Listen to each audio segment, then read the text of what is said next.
Hey everyone, Miss S here. So now that you've learned the basics of supply and demand, let's look at how and why they can change and shift. Today, we're going to look at changes in demand.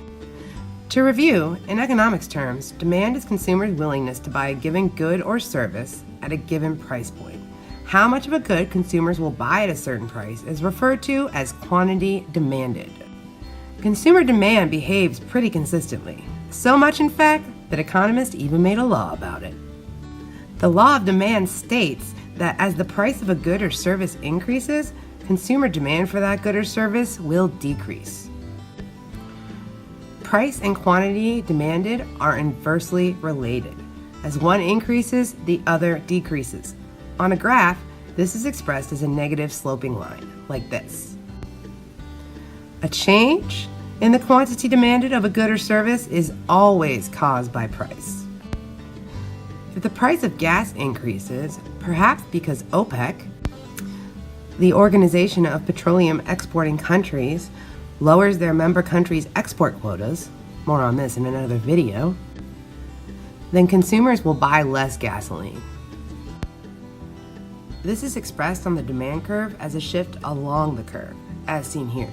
The demand curve itself stays the same, but because the price of a good or service increases or decreases, the quantity demanded at any point in time can also increase or decrease. On this curve, has quantity demanded increased or decreased? How can you tell? Pause the video and think about it.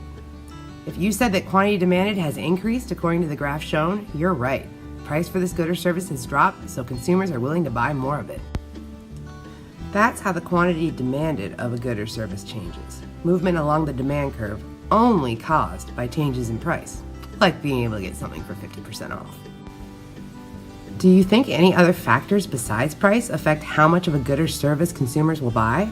Based on what you've learned so far, take a minute and predict what you think some of these factors could be. Okay, so we know that the quantity demanded of a good or service depends on changes in the price of that good or service, but the demand for a good or service at all price levels can change for other reasons too. This shifts the entire demand curve, as shown on this graph. These demand shifters are called non-price determinants, aka Piper. Not this particular Piper. Not this guy either. Oh, it's the Pied Piper, but we're still not quite there. Oh wait, here we go. Here's the Piper we're looking for. Piper, consumer preferences, income, population, future expectations, and related goods.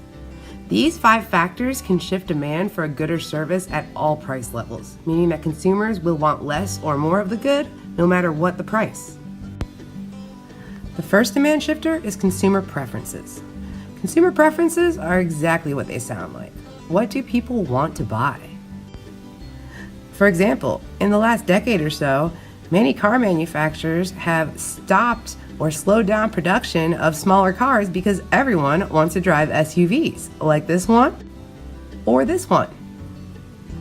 People are not so interested in smaller cars anymore, no matter how much they cost. Perceived health benefits or perceived health hazards, like GMO food, can also change consumer preference for certain goods at all price points. Income is another demand shifter. It's pretty simple. If you have more money, you've got more money to spend. On the other hand, if your income is non-existent or unstable, your demand for goods and services is going to be a lot smaller. Population or number of buyers also drives demand. A bigger population of people generally means a bigger demand for goods and services. Future expectations of a good's price or an individual's income can also shift demand.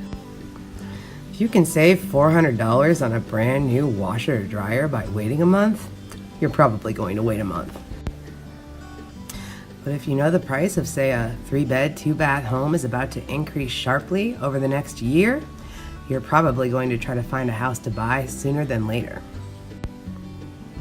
The last demand shifter is the price of related goods. If the price of Diet Coke increases significantly, then lots of people will probably just switch to Pepsi for the time being. If the price of your hot caffeinated beverage of choice, like coffee, goes up, you might find yourself switching to tea for at least a while. This phenomenon is referred to as substitute goods. These are goods that can replace each other, and demand for one good, like coffee, is inversely related to the price of the other, like tea. So if coffee is really expensive, then the demand for tea is going to rise. The other type of related goods are complement goods. These are goods that can be used together, and demand for one good is inversely related to the price of the other. For example, we know that millennials love their avocado toast, but if avocados get really expensive, then the demand for toast will probably decrease.